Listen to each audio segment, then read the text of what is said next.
Okay, all of this has been leading up to the actual tubular bind off, and I have found this the easiest method that I've ever tried in the round. So on the last stitch on this needle, I have a knit stitch, and I have a purl stitch as the first stitch on that needle. And the steps are the same, and you repeat them over and over and over again. I go into this purl stitch with my tapestry needle, and I've got a long tail here, as if I were knitting. I pull it through, and you need a long tail because you do not want to run out of room. Then I go into the knit stitch on my needle and into the knit stitch on the next needle purlwise from right to left, and I pull the yarn.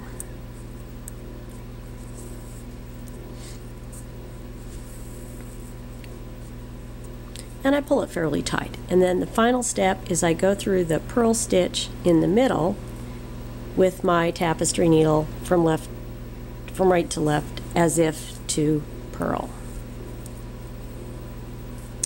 And then I drop those stitches and pull out the cat hair.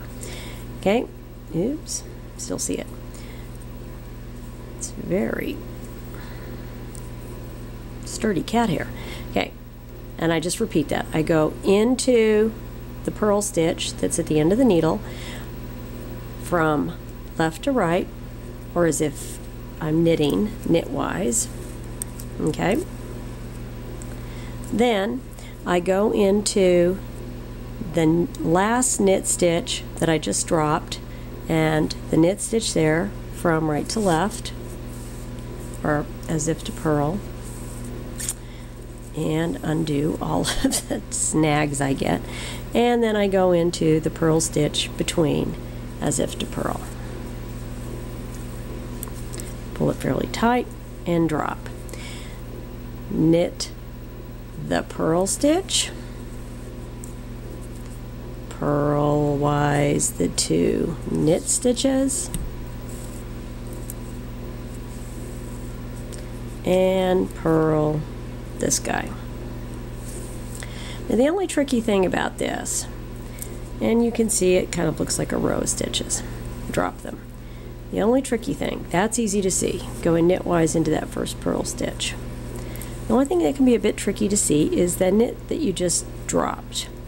And if you are having problems seeing that, okay, I'm going to show you what you can do on this next one. You can get a safety pin, and I just happen to have one that conveniently is left in my work. I'll take it out.